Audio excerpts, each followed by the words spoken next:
Good morning, good morning, good morning. Thanks for joining me today. We're going to be talking about a topic that I've been thinking about quite a bit: adaptability.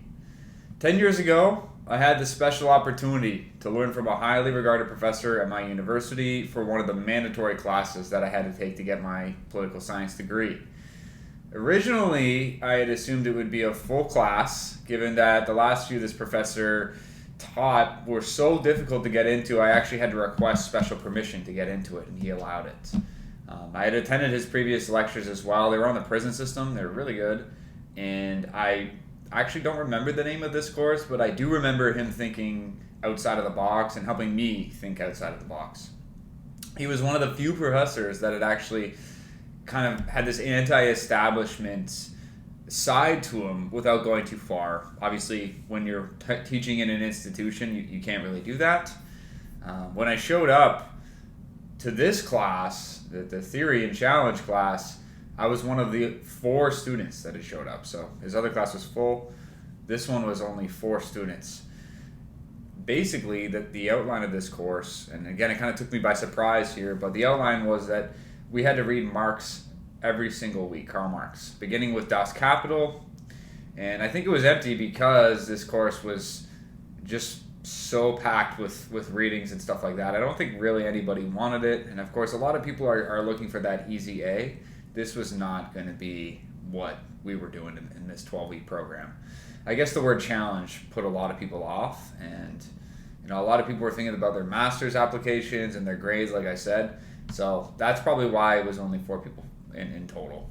So the format was once a week. That was it. We'd have about 100 to 150 pages to read, and each week we'd have a small roundtable discussion on it. It was one of the only times I truly was immersed into a subject fully. Obviously, college is a great time to look at Marx and Marxism, and that was definitely up my alley, just thinking about capitalism more purely. I was really into it. I was definitely hanging on this professor's every word. I thought maybe one day I could be like him. He was in his 70s, a little bit grumpy, but mostly just British. Definitely likable, and definitely a guy I wanted to learn from. I tried to small talk with him a couple times, thinking we'd connect on soccer or something like that, or for me it was some sort of low-hanging fruit that we could get a small conversation on. Did not go well. I was rebuffed pretty quickly. He did not seem interested in that kind of thing. He did seem interested in the material, our thoughts on it, and whether or not we were going to pursue this more seriously, but never anything outside of that. So it was pretty formal. By week 12, or by the end of the program, he did give us one opportunity to ask him a question, and I had to grab that with both hands. I was thinking, okay, here's my chance to really talk to this guy, to really learn one thing outside of this class from him, because again, it was so hard to get him to share anything personal about himself or anything like that. So I had to be fast when I came up with my response, but I thought about it for about 10 minutes while the others were asking questions. And I thought, given that I'll be entering the workforce soon, given that I didn't really know what I wanted to do in my life, well, maybe here's somebody who can help me. And so I asked him, what is a piece of advice that you would give a young college graduate entering the market? And his answer, I'll never forget, his answer was, be adaptable.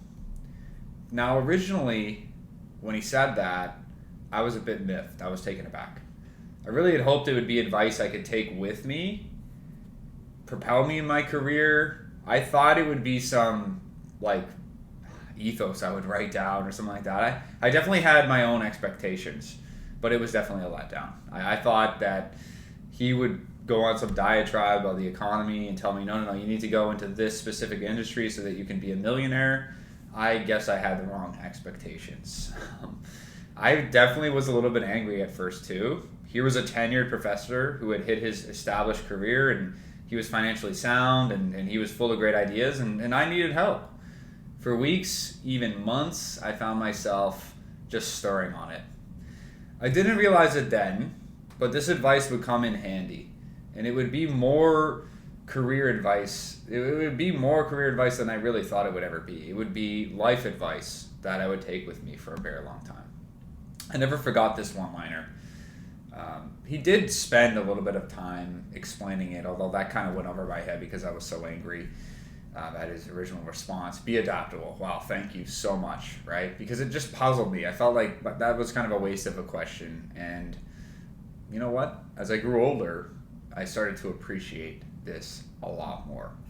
The first thing I'll say on that, and we'll get into why this statement was so powerful, but to begin this topic on adaptability, a fixed mindset is the opposite of growth, and in order to succeed, it is crucial to be adaptable. Throughout my life, I've been faced with many challenges or many chances to adapt the way I see them. The choice may not have been clear at the time, but accepting change and working within this sort of thing has been a huge part of my ethos ever since I started to understand my professor's words. Often in life, we run into situations and events that challenge the concepts and ideas we hold dear. This has happened to me many times, and every failure along the way is an opportunity to adapt. To be truly great at something, you kind of need to suck. When you look at it this way, sucking at something worthwhile, a new change, a challenge, a problem you're trying to solve, a skill that you're learning for the first time, is better than being great at something that no longer exists, especially a job that's no longer relevant, for example. Momentum is also one hell of momentum is one hell of a motivator. Sometimes accepting change can come with something amazing. It explains why innovation is so highly regarded in our world. When we're talking about adaptability, I do think the skill is the most underrated out of all the soft skills in market today. We are seeing an incredible shift in this economy with both AI tools and traditional jobs seeing tremendous changes, growth, responsibilities changing, the entire understanding of that job is changing. Take what I do for an instance. The sales world has been forever changed by the introduction of hyper-competitive landscapes driven by automation and AI. Typically, the average sales rep has a reasonable ground to cover. He or she was expected to make around $100 a day on average, and this was usually mixed with email outreach and a growing challenge or channel of social selling on LinkedIn or other platforms. You've got email in there, you've got a few other things. Fast forward to today, and you literally have AI agents that can presumably replicate this entire job function. I'm not saying well, but even if you look at the development of these over the last year, it's incredible to see. Now, one singular rep, one person can cover about 10 times the amount of people using the suite of tools that are integrated to minimize the minutia, but also maximize some of the actual selling time. Others have created cadences, marketing automations. This can really go away with about 90% of the activity that traditional sales roles used to be covering. It has changed completely. What this would lead to is likely a reduction in headcount, a lessening need overall of total number of reps in a company. It may even branch out further to encompass a change in how this job is considered, performed, and thought of. It may even change the compensation. So clearly the game has changed in my world and significantly for a lot of people in market right now, looking directly at their next roles. Another shift we are seeing is the same sort of mass activity scaled by AI, right? In this case, we're seeing the job market as well. We've had a tandem of ruthless economic times, mass layoffs, AI influencing how people interact. Folks are using AI to edit their LinkedIn profiles, enhance their resumes, write customized cover letters, even taking the role of reaching out to recruiters via the same sales process I just defined. This has flooded the market with more and more people, applications, jobs, careers, and it's only getting worse. Now, I've covered this in other episodes, but these changes are examples of larger market shifts. They are also compounding to fuel these runaway systems. AI has allowed big corporations to lay off about 5 to 10% of staff. These people hit the open market, they leverage AI, and now they're flooding job applications. They stiffen the competition for the jobs available in market, which AI has a role in reducing. This is creating a rather nasty feedback loop where entire careers may actually be swallowed up. Suffice to say, one clear antidote to this is adaptability. If you are overwhelmed by a feeling of dread, fearing job loss, career evaporations, increased pressure to stay employed, now is the time to get creative, to be adaptable. And that's what I'll say on that to begin. History has a lot to say about this, and that's kind of where I'd like to bring some ideas from some of the more recent readings I've been doing. There are a lot of examples of people being creative in the face of adversity. I'll just get into a couple that I really like that I feel would be really helpful in making this point. I'm a big history nerd, as you'll probably discover throughout listening to me and hearing me out. I love to bring in little aspects here and there, and my goal isn't to be a subject matter expert on any topic I cover, but to bring in a few things that are sticking out to me in the readings that I'm doing and in my general research, right? One of the most interesting stories I've heard recently is the work of David Grann.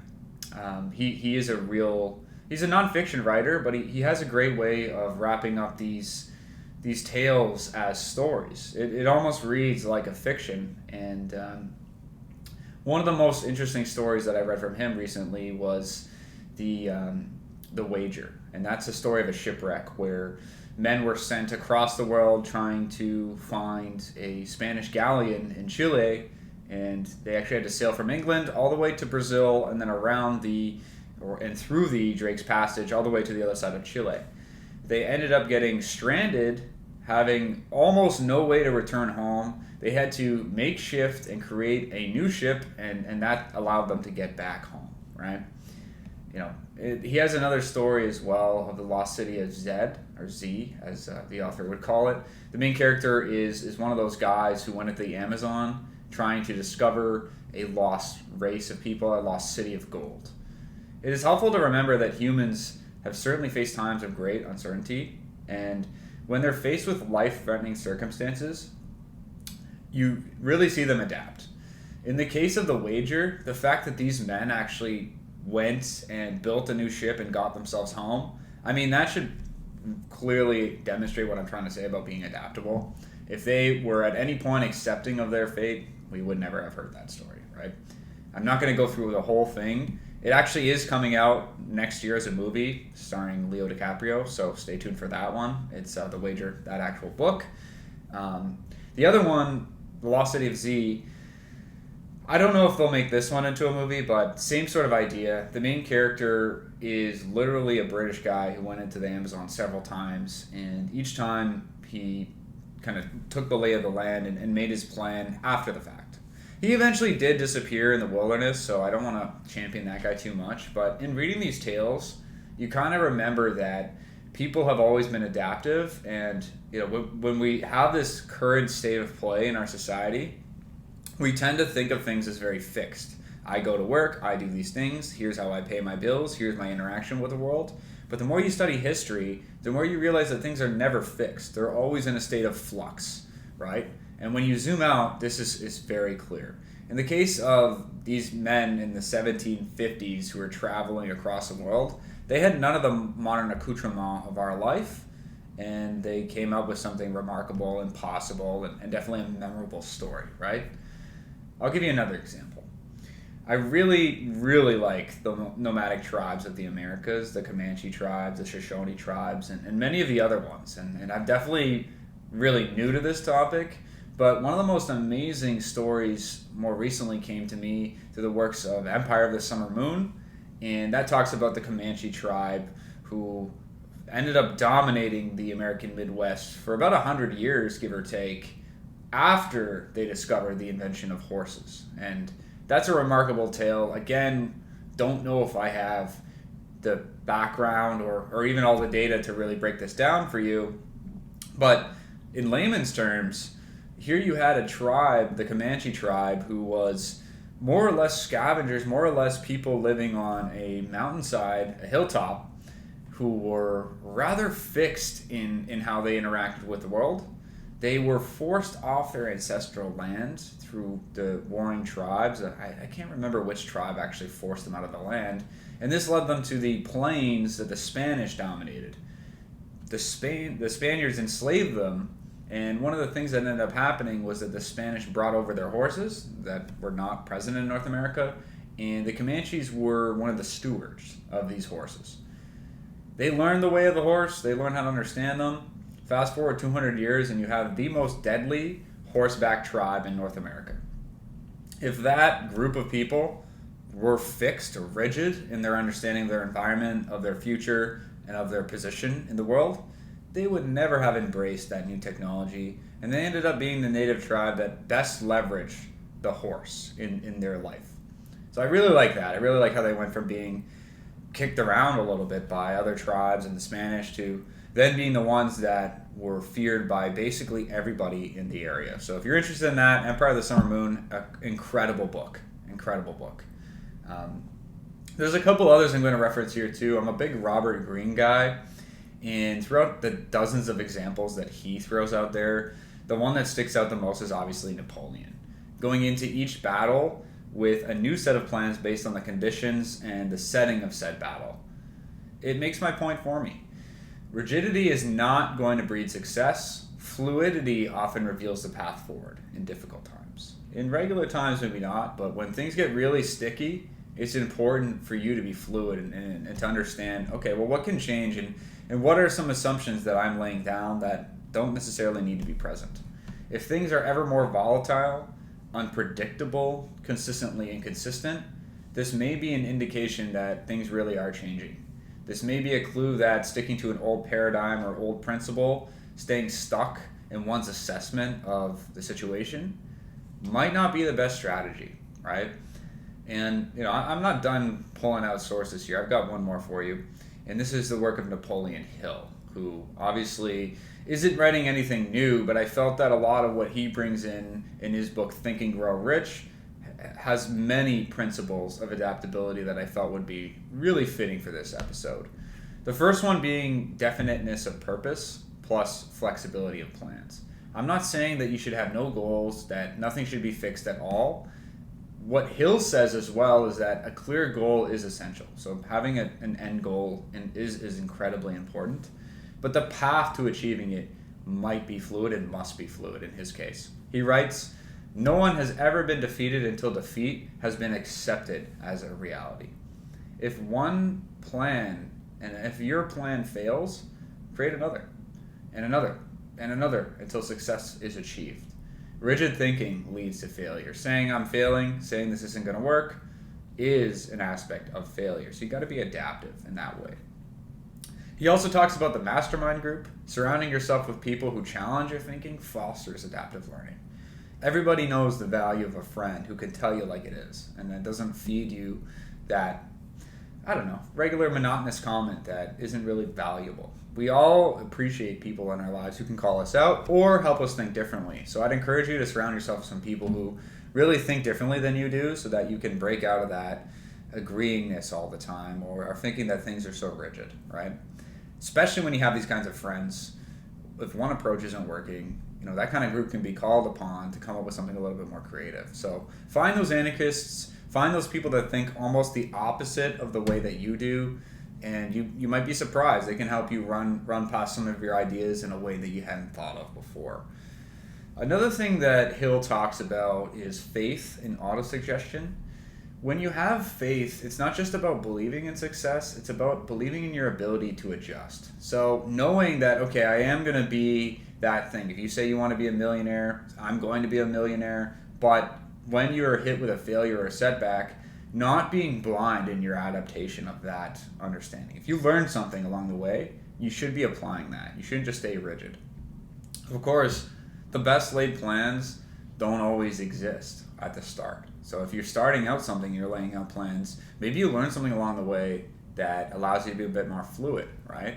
And so that's what Hill is talking about. He also talks about the subconscious mind, and it's trained through autosuggestion, reinforcing a mindset that welcomes change instead of fearing it. So if you can actually foster a fluid mindset, an open-minded setting, and a clear intention of the outcomes that you're looking to achieve, that's how you can apply adaptiveness, on any product or passion or project, right? If you learn from temporary defeat, that's another thing Hill talks about quite a bit. For adversity, every failure, every heartbreak carries with it the seed of equal or greater benefit. And I kind of said that earlier, although I really do believe Hill nails it. And he talks about this, adapting to setbacks is really key. Those who take failure as a final loss are certainly doomed to live by that final failure. But those who see failure as information and adjust always win, right? He also talks about adaptability as a core theme, and he definitely goes into a few other details as well. When we talk about Henry Ford, right? He tells that story of Henry Ford, who insisted on producing the Model T long after the market demanded innovation. Eventually, competitors forced Ford to adapt or die. He does redesign his production strategy. He did prove that even the most brilliant ideas must evolve, right? And if that weren't the case, Ford wouldn't be around today because they'd still be making the Model T. So obviously, even the most rigid or monolithic billionaires, success stories from our time, they have had to make great adaptations as well. Adversity is also a tool for reinvention when we're talking about Hill's works. The Great Depression being the thesis of that book, or the reason Hill wrote it. Hill saw countless individuals lose their livelihoods, but those who pivoted to new industries, developed new skills, redefined their value in the marketplace, thrived while others perished. And that is a real big point. I think that's probably the reason I made this episode when I did in current times, is because I do believe we're in one of those great shifts. This is going to be a theme with most of the things I talk about. We are in this time of AI. We're in this time of great adversity. As I discuss this, we're in the middle of a tariff war between Canada and the USA. So obviously, this is a time of turmoil, of change, and of new directions. And Hill talks about the Great Depression. I don't know if we're going to see that level of despair. Hopefully not. But these new technologies and these market shifts present themselves as much of an opportunity as they do a heartbreak for some, right? If industries are going away, livelihoods are lost, that also might open another door in another field, or it might also push someone to do something they wouldn't have done before. Plenty of success stories begin with a failure. So that's what Hill's getting at as well. He also introduces the idea of infinite intelligence, the ability to tap into the collective wisdom of the world, right? Hill believed that solutions and ideas already exist. You just have to be open to receiving them through study, experience, and your network. One of the greatest examples he gives is Edwin Barnes, who really wanted to work with Thomas Edison, but adapted his approach multiple times until he found an opening. He didn't insist on being hired as a partner from the start. Instead, he took a lowly job with Edison and eventually worked his way up. When he eventually did get the favor of Thomas Edison, it was remarkable how he was willing to put his head down and work his way all the way up. So Barnes set out with a final goal. He wanted to work with his hero, Edison. He probably didn't get there the way he wanted to. Edison didn't just call him up and offer him the job and tell him what a great inventor he must be. He had to wait for it. But by adapting his approach and combining it with his clear desire and intentions, he was able to find a way to get what he wanted. And in that way, the universe is a crazy thing. When you give everything and you're open-minded as well, sometimes things like this can happen. So definitely the reason I'm bringing Hill into this is because he covers this way better than maybe even I can. And that's why I like it so much, is because he has plenty more examples as well. But Barnes is a good one because he set out with this goal and he eventually accomplished it. Again, not the way he set out to, but at the end of the day, he probably didn't care, right? Applied faith and resilience in the face of uncertainty is the final point that I'd really like to touch on from Hill. In Hill's philosophy, it's not just a belief in success, but a belief in one's ability to adjust. He saw failure as a temporary setback, not a permanent defeat. I've said that a couple times already. Those who failed were usually those who refused to adapt. The 3 feet from gold story is probably the most remarkable that Hill offers. It's talking about a miner who quit digging before striking gold. He buys this abandoned mine that apparently has gold. He worked it, he spent his life savings on it, and after so many months of not finding gold, he eventually declared the project to be a bust. The new owner of the mine struck gold within 3 feet of where the previous owner had left off. So in that example, Hill is also trying to talk about, don't give up on things. But those who adjust their approach often do get what they're looking for. And in this case, the 3 feet from gold story was used to illustrate somebody who did not adapt, who did declare defeat, who said, nope, there's no way I can get gold out of this. with a little bit more persistence combined with adaptability, maybe digging in a different spot or maybe taking a break for a little while and coming back. Instead, he just said, nope, I'm not doing it. It's not going to yield us any gold at all. And the new owner reaped all the benefits that he had spent his entire life on. That same person, although that name escapes me, went on to have a very successful career on the premise that I'll never ever let any opportunity go again. I'm going to pursue it to the fullest. So at least that lesson was learned, right? Hill has some great points, and bringing together a few of the other examples from David Grand's works, The Wager, The Lost City of Z, The Empire of the Summer Moon, and The Comanches, we now have a few different examples of what I'm trying to illustrate, right? When we're talking about adaptability itself, I thought I'd just bring up some key components of it, because we've talked about a few stories from my side, a little bit of evidence, and we do have a central theme developing here, but I'd like to break down now a couple of different components, right? These are the things I think you should have if you're trying to be more adaptable. You should try and better. The first one is emotional intelligence. Understanding and managing one's emotions as well as empathizing with others facilitates smoother navigation. Being flexible is obviously another one. Being open to new ideas and approaches allows individuals to adjust their strategies. Problem-solving skills and interpersonal skills are also part of this. So being innovative and creative in your thinking, being effective communicator as well, being somebody who's open-minded and a good listener is a great aspect of adaptability. So I would say those three, emotional intelligence, flexibility, and then your problem-solving and interpersonal skills are all in tandem the skills that you would need to be adaptable. When you're looking to develop or cultivate these kinds of things, I would say that you should be embracing continuous learning. Now that looks different for everybody, and we all have different interests and subject matters that we like to do, that we don't like to spend time on. So just regularly updating your skills and knowledge prepares individuals for unexpected changes, obviously. The second thing, cultivating a growth mindset. Viewing challenges as opportunities for growth, it's really central to what we're trying to accomplish, right? If you're not growing, you're probably not going to get what you want. Now, a lot of people with that fixed mindset, you see them all the time, and you see them get defeated quite a bit. That's when the adaptability can be placed in, where you could actually grow and you could actually have a mindset where, no, I'm going to learn, or I've had a failure, it's time to rebuild from there, right? That's a growth mindset. Another aspect of this would be mindfulness, staying present, managing stress, meditating, understanding your emotions. All of those things are key to this as well. If you're in a fight or flight or constantly stressed environment, it's going to be really hard to be adaptable. It's not something that comes easily to people who are hungry, stressed, scared. All of those things are the antithesis of adaptability, right? Finally, you should be seeking diverse perspectives, engaging with different people. I said this before with your master group or your friend group. They should be full of people that are challenging you and getting you to think outside of the box. So those are the key aspects to develop it: embracing your new learning, cultivating a growth mindset, being mindful, and then seeking diverse perspectives. All of those in tandem can help you get better at being adaptable, which is a weird thing to say because it's hard to define, although we've tried today. But one of the things you can do is also define this for yourself. So these are things that I would recommend for developing adaptability, but it would be weird to kind of define that in a sense, because the whole essence and ethos of being adaptable is to define that for yourself, right? Different animals in different kingdoms, they do different things to adapt to their environment. No one way is better than any. It is just the way to get you to the next step, right?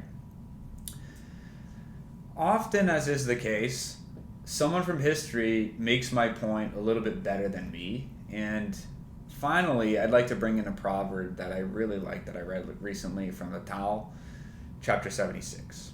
Now, I'm not going to go through the whole book, but this passage in writing this episode came to me in a funny way, and I thought, you know what, it would be weird not to include it. So the passage goes as follows. When a man is born, he is tender and weak. At death, he is hard and stiff. When the things in plants are alive, they are soft and supple. When they are dead, they are brittle and dry. Therefore, hardness and stiffness are the companions of death, and softness and gentleness are the companions of life. Therefore, when an army is headstrong, it will lose in battle. When a tree is hard, it will be cut down. The big and strong belong underneath, the gentle and weak belong at the top. So clearly, if you're reading into that, you can see how or why I would have included this passage in this episode. But this author says it the exact same way I would. Things that are soft and supple are alive. Being malleable, being fluid, being weak, these are good things when we're talking about adaptability. We don't necessarily want to be stiff. I mean, if you look at how hard a material might be to penetrate, when we think about wood, it's tough to get through. You're not bending it. If you bend it, it will break. When we are approaching our life's philosophy and we are approaching situations in our life, you cannot be rigid. This is what I'm trying to say. And in Tao, they make that point a little bit better than I could. But yeah, I mean, essentially when we're looking at this, if you are fluid and you are malleable, this is the way to be in terms of life, in terms of battle, and in your army side, which is a metaphor for life and the life's problems that come, especially when we're talking about Chinese philosophy, which is where this poem is from. But in general, softness and gentleness are things of virtue when we're discussing adaptability, right? So I'm sure you're wondering, what does this mean for me? And how have I leveraged adaptability? Here I am talking about 10 different things, 10 different ways to talk about this topic. I have truly been able to embrace these principles in my life, which is why I'm sharing them with you. Most of what I want to talk about are things that I know, that I've done, that I've experienced, and that hold true to me. Otherwise, it would seem like I'm just talking about nothing, right? In terms of my career, I've been a DJ, I've been a groundskeeper, I've been a construction laborer, I've been an office assistant, sales clerk, paving supervisor. I worked for my family business, and then I went back into sales where I've been for the last 5 years. Each time I started, I sucked at that role. Maybe except for my last one where I had a bit of momentum going into it. But once I sucked so badly that it almost took me out for good at my first sales job. And what I'm trying to say here is, although I've switched industries about 3 different times and I've had about 8 different jobs, these principles have always held true whether you like it or not. I definitely didn't approach it philosophically either. I never had this mindset that I've developed over the years at the beginning. It took some time, it took some heartbreak, it took some failure, but I was just trying to survive and get ahead. So I was willing to do different things, and at different points in my life, I just threw caution to the wind and said, you know what, let's try it. Let's be open-minded. Let's see where this takes me. It wasn't always about survival, and learning new things at work suddenly became a lot more commonplace and a lot more fun. This led to more development and for me to see things more procedurally. When you start something new so many different times, you can begin to look at new things as a box. Okay, here's what I need to learn on day 1. Here's some things I can improve on. But as you continually do new things, you start to develop your own your own way to learn. I like to think of it as your own learning how to learn. And in this way, if you can teach yourself how to learn things, then you can approach so many new topics in your own way, right? So for me, when this clicked in my head, I was thinking, okay, so what do I want to learn now? Because I've been able to challenge myself to learn how to be successful in jobs I hated, jobs I never even wanted to do. So what should I be putting this into now? And when we look at the principles of adaptability, this is clear. If you're open-minded, that's the first step to being successful at anything. If you're willing to change, if you're looking inside and you're saying, okay, well, I'm not really great at this, but I can tell that this will be important in the future, and I'd like to dive into it. That's what I'm trying to get at. So if you're wondering some of the things that you can take away, you can personally implement in your life, I would say the first thing is, it's tough to have a rigid definition of adaptability. The key is to define this for yourself. Pick and choose from some of the topics I've covered today what this means from you. Obviously, it's a mixture of some fluidity in one's approach, but it is also about resiliency in the face of uncertain times or failure. When things seem too insurmountable as well, that may be a sign that change is needed. My rule, if something has too many difficulties associated with it, it might be a sign to move on or adapt. And that's generally my rule with anything. If my friend says, hey, let's hang out this weekend, and there are more than 3 buts associated with that ask, it's probably a no from me. And this can be extrapolated out to your life in terms of your career as well. If you're saying, gosh, there's so much competition, there's layoffs, there is uncertain times, I don't know if this is going to be a stable career for me going forward, I am nervous, I am scared, that is a sign that you should probably be looking at new stuff, that you should be adapting, you should be upskilling, you should be looking at something new. If you take that and you combine it with some of the new trends that we're seeing, AI, the change in the work landscape, new industries coming out left and right, that's an opportunity to me. As much as people are getting laid off, as much as people are facing these incredibly hard times, there is as much opportunity as there was probably in the Great Depression right now. We have as many tools to learn, to teach ourselves, and to share, where those folks didn't. And when we look at what Napoleon Hill was talking about, he wrote his book right after the Great Depression. And obviously telling people that they can take control of their life and become a millionaire is not going to be easy to do following the Great Depression. And it's not going to be easy to do in today's times either. But we have a lot more at our fingertips than some of the times and some of the stuff that Napoleon Hill's time was working with. They didn't even have cell phones or social media. So when you look at that, there are plenty of opportunities to take and learn and to change, right? If you don't embrace these principles, though, that's when you're putting yourself at risk. People who resist change fall behind. Those who embrace it thrive. Adversity should be viewed as a forcing function for growth. It should push you to say, oh, okay, what can I learn or what can I be better at? And when we have a fixed mindset, that might be a death sentence. Reinvention is the only way to succeed in this case.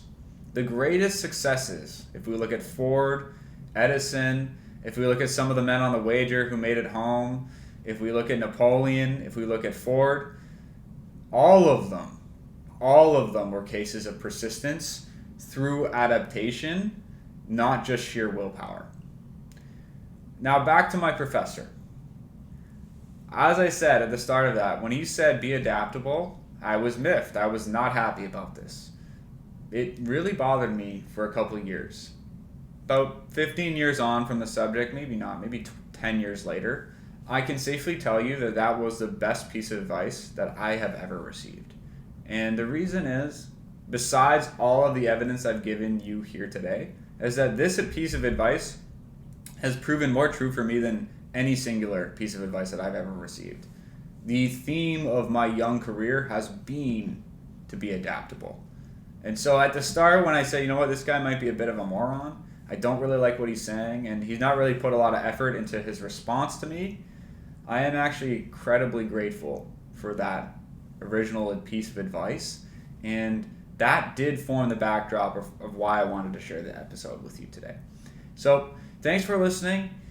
Let me know what you think about the topic. Let me know if there's anything that maybe I've missed here as far as the adaptability conversation. Again, I'm just one guy, and this is just one opinion. But I'd be happy to learn what other people are thinking. So let me know in the comments down below. And thank you again for listening to my episode today.